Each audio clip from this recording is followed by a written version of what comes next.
읽겠습니다. 주가 쓰시겠다 하라. 우리 마태복음 21장 1절에서 11절 말씀으로 성도 일과를 따라 종료주일 말씀 전할 때에 은혜 되시기를 바랍니다. 한 번 더 따라 하시죠. 나는 복 있는 사람입니다. 우리는 행복한 사람입니다. 우리가 하나님의 구원의 은혜를 덧입는 사람들이기 때문에 복 있는 사람이요 행복한 사람인 줄로 믿습니다. 이스라엘은 행복자로다 그런 표현이 있잖아요. 하나님의 구원을 덧입은 하나님의 자녀로 살아가기 때문에 은혜 받은 자로 살아가는 사람은 복 있는 사람이요 행복한 사람인 줄로 믿습니다. 여러분, 우리가 어려운 시절을 지나가고 있지만 하나님의 은혜로 또 새 힘 얻으시고 예배드리며 하나님 앞에 영광 돌리며 또 새 마음 품으시고 소망 중에 한 주간 믿음의 걸음 이어갈 수 있기를 축복합니다. 우리 오늘 성가대는 동준이가 대표로 성가대상에 앉아서 예배드리고, 그렇게 얘기할 때 좀 웃어줘야 돼요. 함께 예배드려서 감사드리고, 오늘도 가정에서 예배드리는 우리 성도님들 동일한 은혜로 하나님께서 위로하시고 책임 주시고 용기 주시고 은혜 주시고 하나님의 능력이 임하시기를 축복합니다.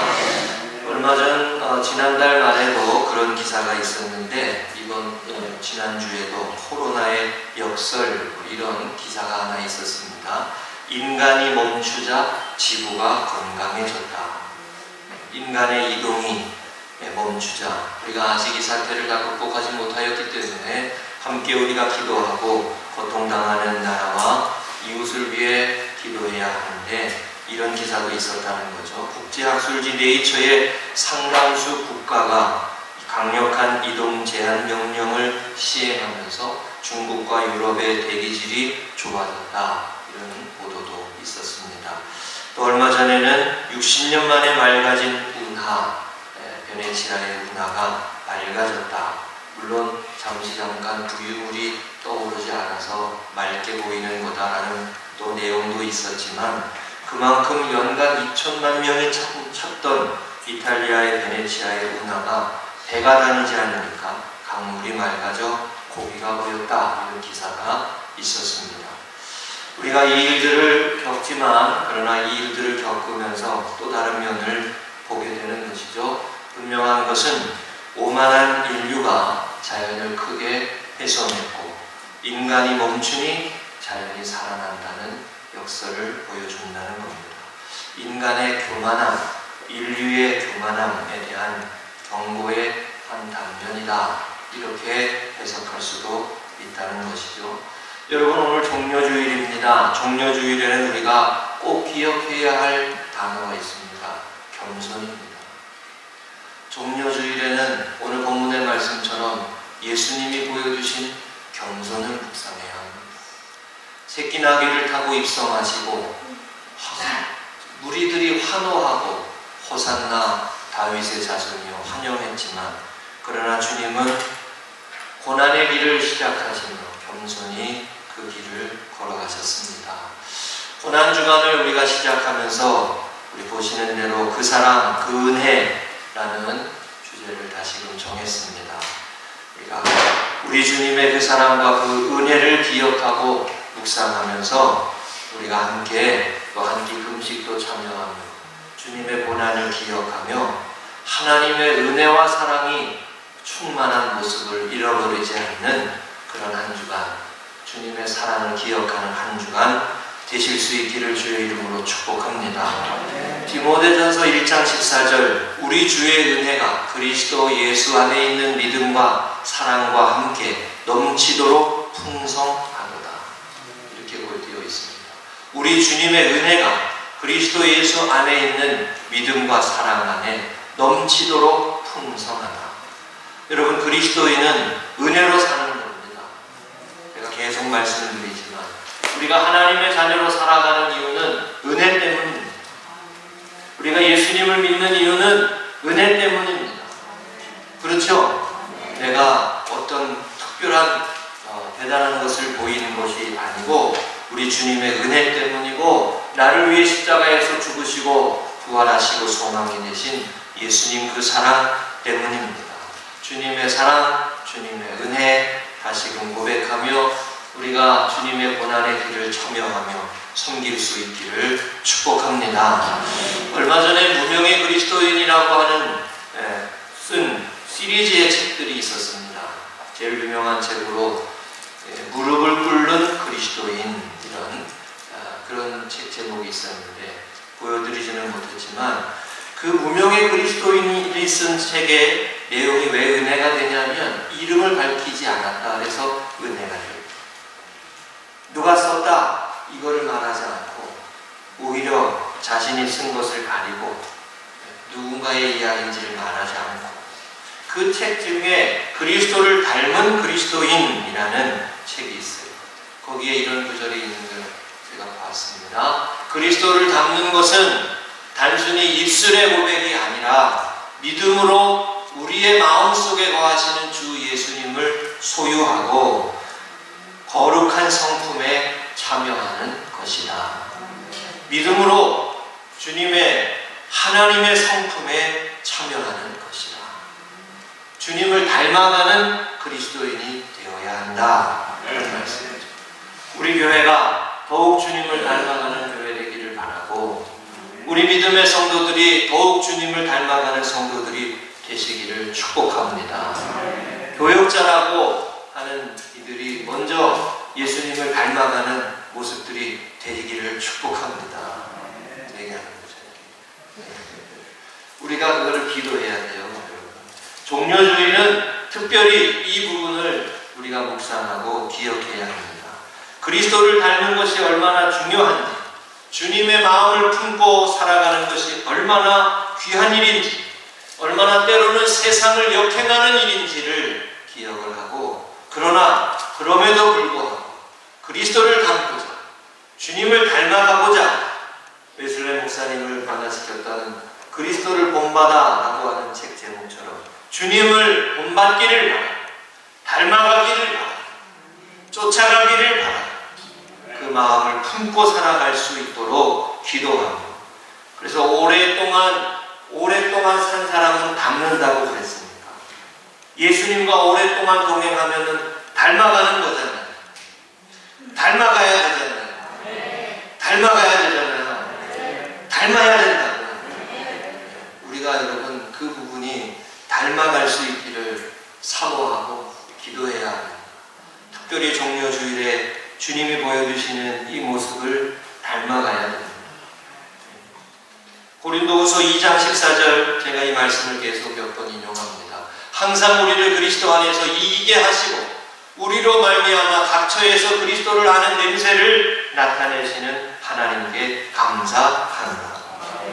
우리를 이기게 하시는 하나님, 우리에게 승리를 주시는 하나님, 죽음을 이기게 하시고 죄와 사망의 권세를 이기게 하시고 질병도 이기게 하시고 우리 안에 있는 해결되지 아니하는 삶의 문제와 의문도 해결하게 하시고 그와 같은 주님 하나님, 그 주님을 아는 냄새, 그 주님을 아는 향기, 그래서 화단 만들자고 그랬어요. 그래서 조금밖에 안 되고 그래도 조그마한 화단이지만 그래도 여러분 그 화단 내놓으니까 지나는 분들이 얼마나 좋아하는지 몰라요. 얼마나 지나가는 할머니가 뭐 또 얘기하시고 좋다 그러시고 꽂히니까 봐야지 이러시나. 꽂히니까. 여러분 그리스도를 아는 냄새, 향기, 삶의 모습에 주님이 보여지는 그 모습이 있어야 된다는 거죠. 아가서의 말씀 있잖아요. 아가서에 이런 표현이 있어요. 그의 두 볼은 향기 가득한 꽃밭, 향내를 풍기는 풀 언덕이요. 그의 입술은 모략의 집이 뚝뚝 떨어지는 나리꽃이다. 와, 표정이 무서워. 표정을 좀 이렇게 표정이 안 보여. 이게 온라인도 힘든데 마스크 쓰고 계시는 게 이게 힘들어요. 그죠? 몇 번 말씀드리지만 이 향기 나는 꽃밭이라고.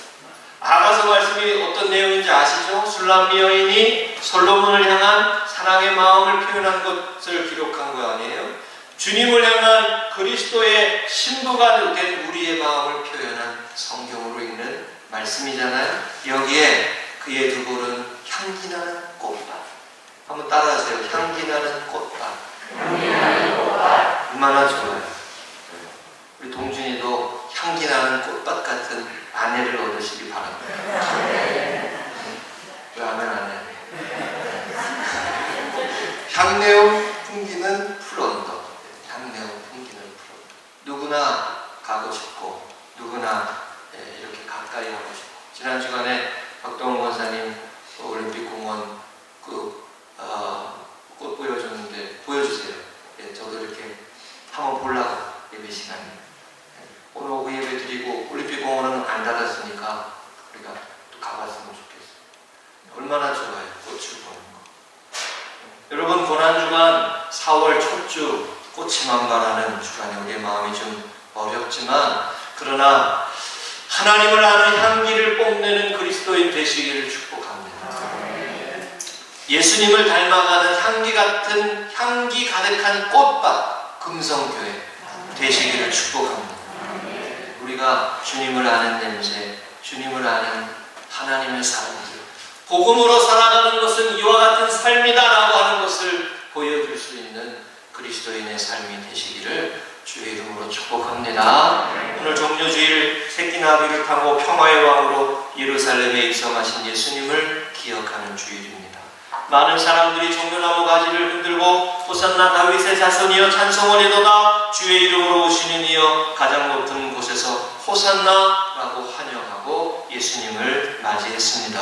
그 무리들이 일주일이 지나지 않아서 빌라도의 법정에서 예수님을 십자가에 못 박으라고 소리 지르는 무리가 되고 군중이 되었지만 그러나 호산나라고 환영하며 들어가시는 예수님의 모습 속에 우리가 다시금 기억해야 하고 잊지 말아야 할 말씀들이 있습니다. 한번 따라하시죠. 첫 번째, 주가 쓰시겠다 하라. 3절에 만일 누가 무슨 말을 하거든 주가 쓰시겠다 하라. 그리하면 즉시 보내리라 하시니 그랬습니다. 이 제목으로 이 주가 쓰시겠다 하라 이 본문을 제목의 설교를 많이 잡습니다. 예수님께서 제자들과 함께 예루살렘 가까운 곳에 벳바게라고 하는 곳에 도착해서 두 제자를 보내서 마을에 묶여있는 나귀와 나귀 새끼를 끌어오다로 명령하셨죠. 누가 무슨 말을 하거든 그냥 주가 쓰시겠다 하라 그랬다는 거예요. 그리고 놀랍게도 그 주인은 나귀와 나귀 새끼를 내어주었다는 겁니다. 4절에 보면 이것이 선지자를 통하여 하신 말씀을 이루려 하시니라 그랬다는 거죠. 예루살렘 성을 입성하시기 위해서 준비하는 것 중에 하나, 하나님의 말씀을 이루는 것 중에 하나가 새끼 나귀를 타고 들어가시는 하나님의 말씀, 구약의 말씀, 스가랴의 말씀을 성취하시기 위해서 그렇게 하셨다는 거예요. 그런데 여기에는 우리가 잘 기억해야 할 게 있어요. 나귀의 새끼의 주인, 나귀의 주인의 헌신이 있습니다. 일부 예배 때 우리 우주한테 야 너라면 이거 풀어줄 수 있겠냐? 주가 쓰시겠다 하라 그러니까 네 쓰십시오라고 줄 수 있겠냐 그랬더니 그렇게 한대요. 그렇게 한대요. 그래서 제가 두고 보겠다 그랬어요. 어려운 말씀이죠. 이게 쉬운 말씀이 아니죠. 갑자기 문맥상으로 보면 다른 게 없어요. 거기에 대한 자세한 내용은 없어요. 사람을 보내서 주님이 쓰시려고 하십니다 라고 할 때에 그냥 네 쓰십시오 하고 보내주었다는 거예요.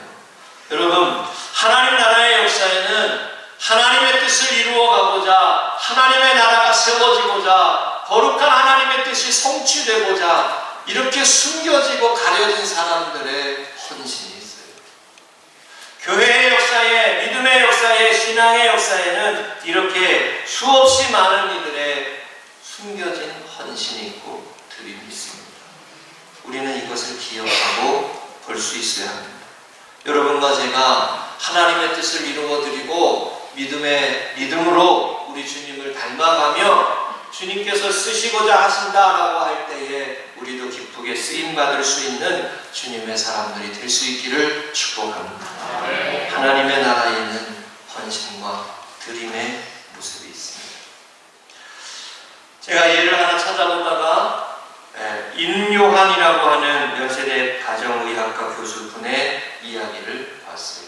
몇 해 전부터 이분의 이야기가 많이 있습니다.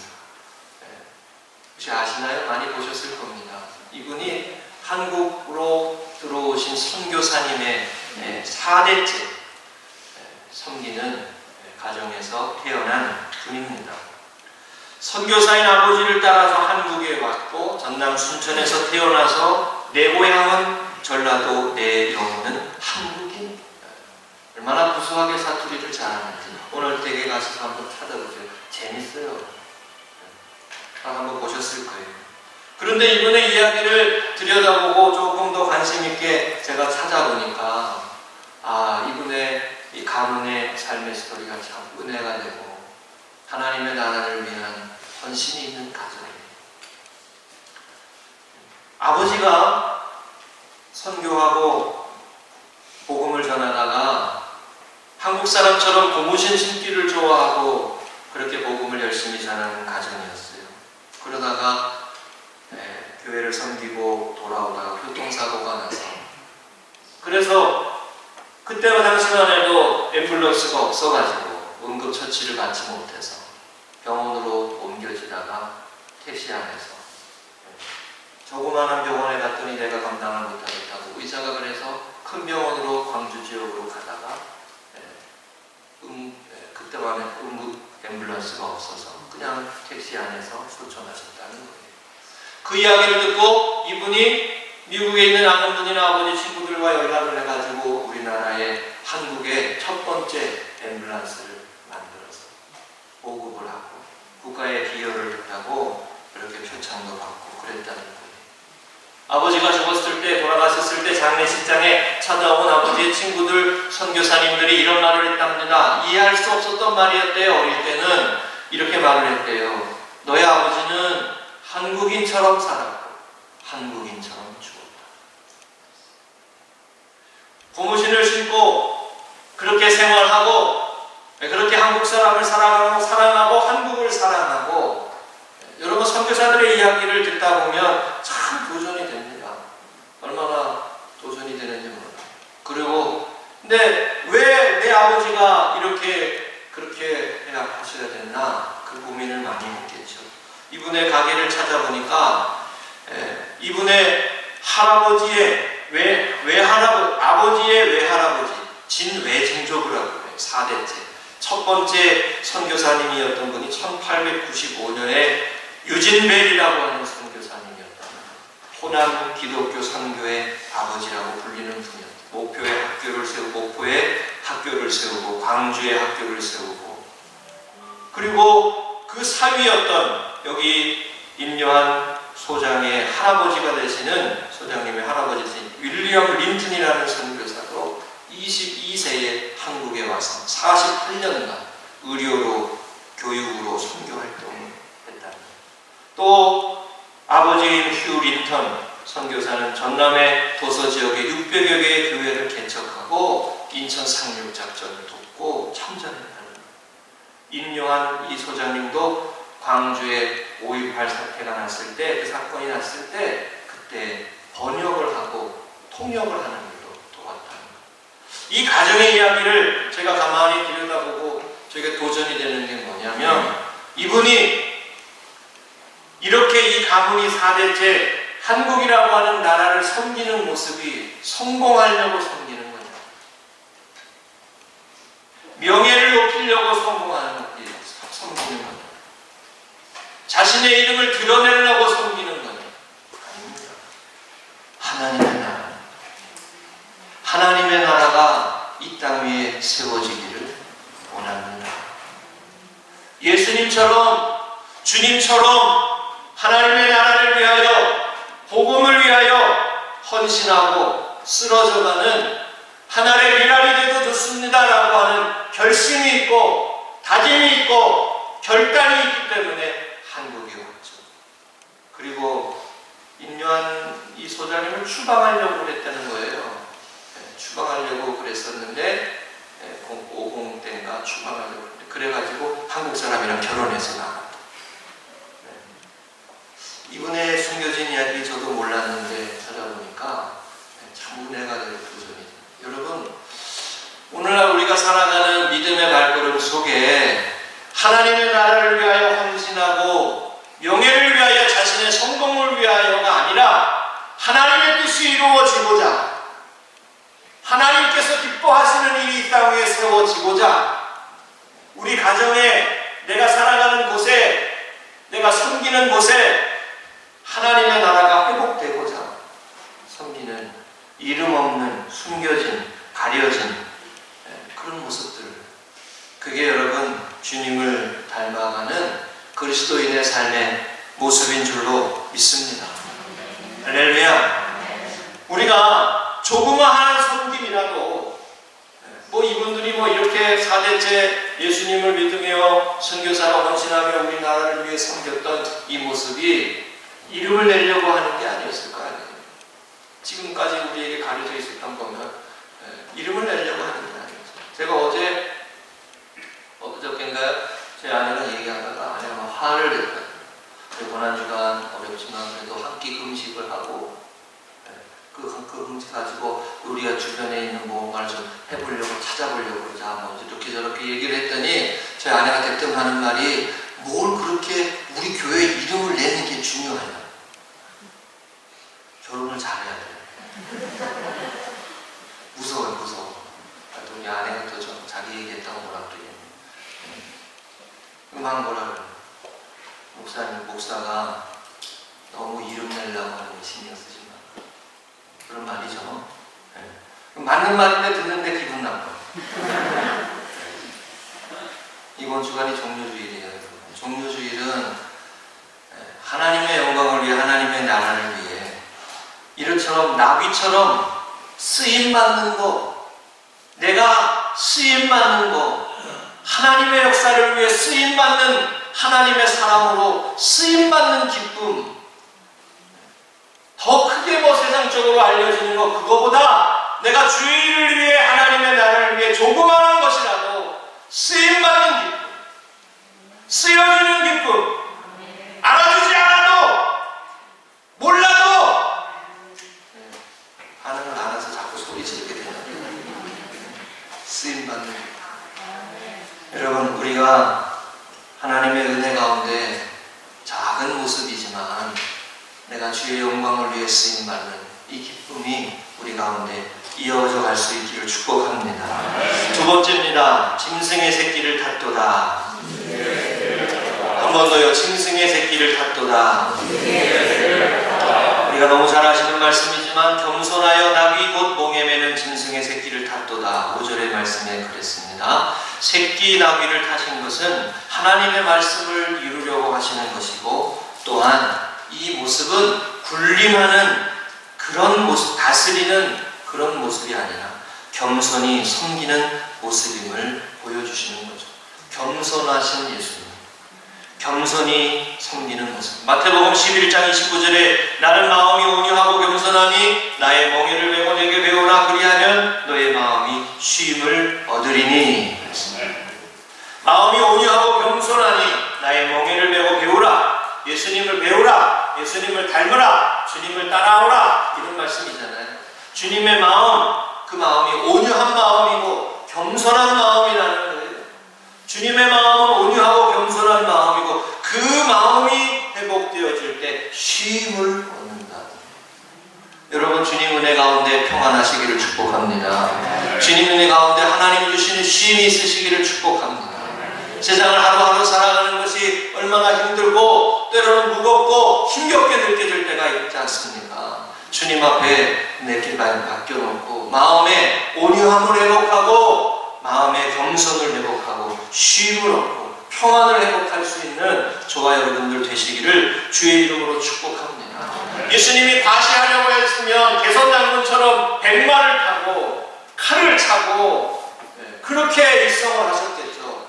그러나 예수님은 겸손한 나귀 새끼를 타고 힘의 가시가 아니라 고난과 겸손과 함께 주의 뜻을 이루어가는 섬김의 모습으로 그 길을 가셨습니다. 주님을 닮아가는 것, 겸손히 주님을 따라가는 것입니다. 겸손히 주님을 쫓아가는 것입니다. 여러분, 언더우드 선교사의 일화 중에 이런 거 하나 있어요. 언더우드 선교사님이 우리나라에 와가지고 펜슬러 선교사와 함께 온 장로교 선교사님인데 한국말을 열심히 배우고 어느 정도 의사소통을 할 수 있게 됐을 때 우리나라에 와서 복음을 전하기 시작했습니다.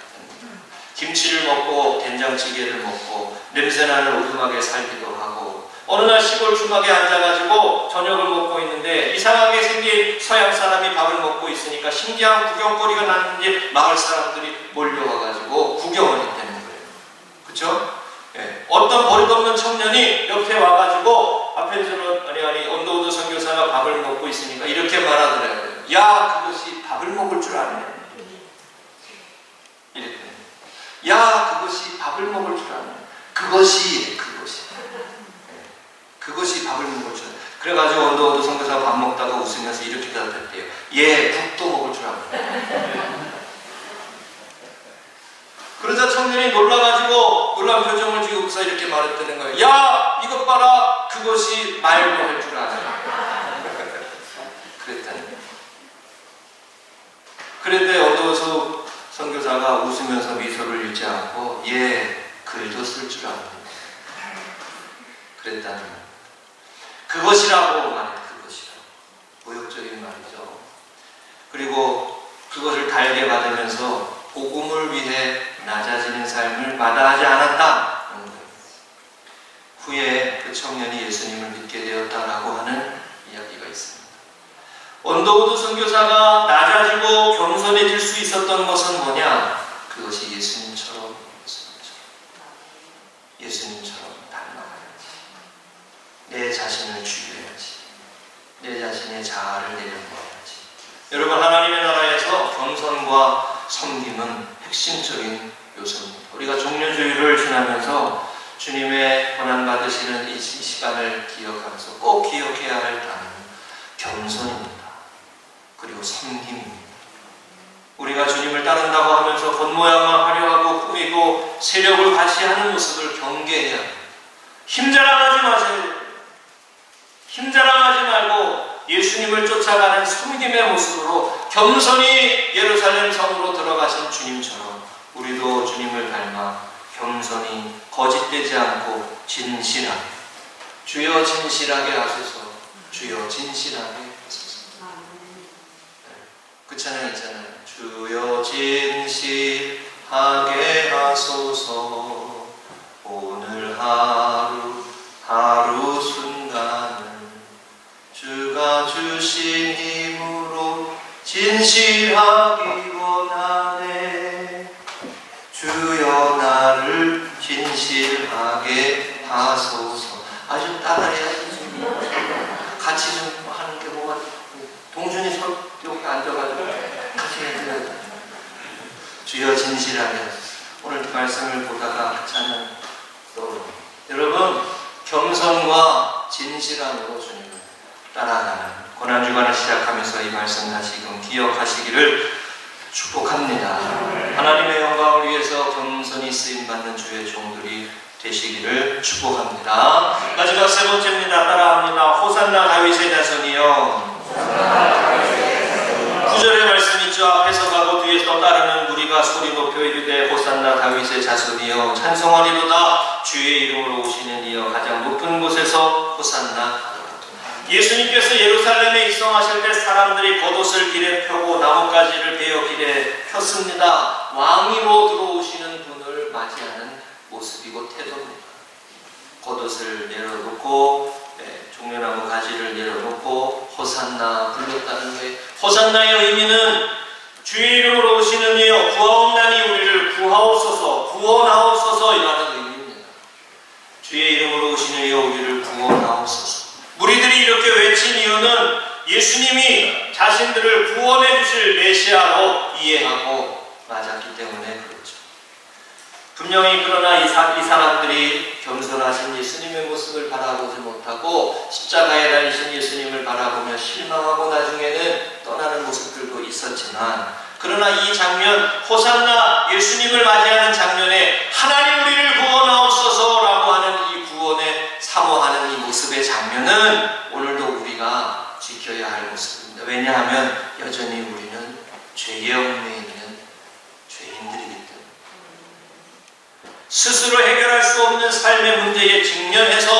하나님의 구원의 은혜를 간절히 사모하는 사람들, 그들은 호산나 호산나 주님을 영접하는 하나님의 사람들, 그런 모습들이 되어야 할 줄로 믿습니다. 하나님의 구원 후에 은혜가 여전히 필요한 우리들이라는 거죠. 이 세상에 하나님의 구원이 필요하지 않은 사람은 아무도 없습니다. 주님이 주시고자 하시는 구원, 죄로부터의 자유, 그 자유함과 구원의 은혜, 죄를 승리하는 죄와 사망의 권세를 이기는 예수 그리스도를 우리의 삶에 모시고 영접하고 다시금 예배드리고 하나님을 다시 찬양하고 주님을 다시 찬양하면서 구원의 주님을 다시 바라보고 은혜의 주님을 다시 고백하고, 할렐루야, 그게 예배예요. 그게 예배예요. 그런데 그 예배 가운데 하나님이 주시는 능력이 있고 은혜가 있는 줄로 믿습니다. 주의 이름을 부르는 거예요. 주의 이름을 부르는 자는 구원을 얻으리니. 그렇답니다. 주님의 이름을 부르고 주님을 바라보고 주님을 앙망하고 하나님을 높이는 거예요. 예배가 중단되는 것을 위기라고 느끼고 어렵게 볼 수밖에 없는 것이 그거예요. 우리는 여전히 구원함을 얻어야 하는 죄인이고, 호산나 다윗의 자손이요, 우리를 죄로부터 구원하시고 우리를 자유케 하시고 십자가의 주님 보혈을 덮어주시고 죄 지을 수밖에 없는 인생의 우리를 회복하여 주시고 깨끗게 하여 달라 찬양할 수밖에 없는 우리들. 할렐루야. 네, 우리 안에 거룩한 성령으로 임하셔서 예수님을 닮아가고 제자의 삶을 살아가고 온유한 마음, 겸손한 마음 품고 입성하시는 주님처럼 우리도 그와 같은 마음으로 하나님의 구원의 은혜를 이루어가는, 성취해가는 성도들 되시기를 주의 이름으로 축복합니다. 여러분, 돌아온 탕자를 그린 유명한 그림 아시는 것처럼 렘블란트의 그림 있잖아요. 그 빛의 화가라고 하는 렘블란트가 몇 가지 작품 중에 이 작품이 있어요. 세 개의 십자가. 렘블란트가 자신의 인생을 뒤돌아보면서 자신의 굴복진 삶을 살아가면서 하나님의 구원의 은혜를 바라볼 수밖에 없는 자신의 인생을 바라보면서 그린 작품들이 몇 가지 있잖아요. 돌아온 탕자도 그 모습에 서 있는 형의 모습이 자신의 모습으로 그렸단 말이죠. 여기에도 그런 내용이 담겨 있어요. 세 개의 십자가, 여기 세 개의 십자가 예수님 가운데 있고 양쪽 옆으로 이제 십자가에 달린 강도들이 있잖아요. 그런데 여기 여러분, 지금 우리가 보기에는 이게 뭐 좀 흑백이고 이렇게 보이지만, 그러나 이게 당대에는 아주 유명한 그림이고 맛있는 그림이었어요. 목판한가 그래요, 이게. 근데 이렇게 모습 속에 여기에 보면 대제사장들도 있고 여기 이름이 여기 쓰여 있는데 보이시나요? 이름이 쓰여 있어요. 네. 영상 예배 드리시는 분들은 안 보여요. 네. 그리고 우리가 좀 업그레이드를 하려고 그래요. 그런데 여기 보면 이렇게 몇 사람들이 있어요. 여기 군인들의 모습도 있고 마리아의 모습도 있고 대제사장의 모습도 있고. 그런데 렘브란트는 여기에다가 자기를 넣었어요. 여기 화가가 있어요. 화가. 찾으셨어요? 네. 여기 화가가 있어요. 자기를 그려넣었어요. 자기. 그때 그 자리에 나도 있었다. 예수님을 십자가에 못 박히게 하고 소리 지르고 주님을 못 박게 하는 그 모습의 모습 속에 나도 있었다는 거예요. 나도 죄인이고 나도 공범이다고. 여러분, 교회가 세상을 향하여 내가 의인이다 의식될 필요 없습니다. 예수님을 따라가면 됩니다. 예수님을 닮아가면 됩니다. 그러면 겸손히 주님을 따라간 예수님을 높이셔서, 빌립보서의 말씀처럼 높이셔서 하늘과 땅의 권세를 주신 하나님께서 교회도 높이시는 겁니다. 아멘이시죠? 우리가 세상을 향하여 너네가 그렇게 어쩌고저쩌고 이렇게 할 필요 없어. 우리가 할 수 있는 도리를 다 하고 열심히 주님을 따라가고 우리의 모습에 예수님을 닮은 모습에 향기가 나는 거예요. 향기가 나는 거예요. 제가 어릴 때, 이거 우스갯소리지만 제가 어릴 때 선생님들은 항상 향기가 났더라고요. 나는 향수를 뿌리거나 샴푸를 했기 때문에 향기가 나는 줄은 몰랐어요. 나는 원래 저분은 향기가 나는구나, 난 이렇게 생각했어요. 생각했어요. 나는 왜 이렇게 냄새가 나지? 이렇게 생각하고. 이 시간이 지나고 나니까 향수도만 샴푸도만 샴푸. 우리가 그것도 가꾸는 사람이 향기가 나는 거예요. 주님을 닮아가는 모습으로 우리 자신을 잘 가꾸어 갈 때 우리의 모습 속에 구원의 은혜를 뿜어내는 향기가 나고 복음의 역사를 이루어가는 하나님의 교회 될 줄로 믿습니다. 우리가 겸손히 십자가의 길을 가시기 위해서 예루살렘에 들어가신 예수님을 기억하며 여러분 복음으로 살아가는 삶, 낮아지는 삶이고 겸손한 삶이고 섬기는 삶입니다. 종료주의를 지나며 예수님의 겸손을 기억하고 주님의 마음을 품으시기를 주의 이름으로 축복합니다. 나귀를 타고 겸손히 하나님의 뜻을 이루어 드리는 주님처럼 쓰임받는 기쁨이 있는 나귀의 주인처럼 평화의 왕으로 겸손하게 예루살렘에 입성하시는 예수님을 닮아가며 하나님의 영광을 위하여 우리 열심히 쓰임받고 기뻐하며 감사하며 부활하신 주님 우리를 살리시고 우리를 다시 일으키시고 우리를 다시 생명 있게 하시고 아멘. 우리를 다시 능력 있게 하시는 우리를 살리시는 하나님 예수 그리스도를 죽은 자 가운데 살리신 것처럼 우리도 주님의 길을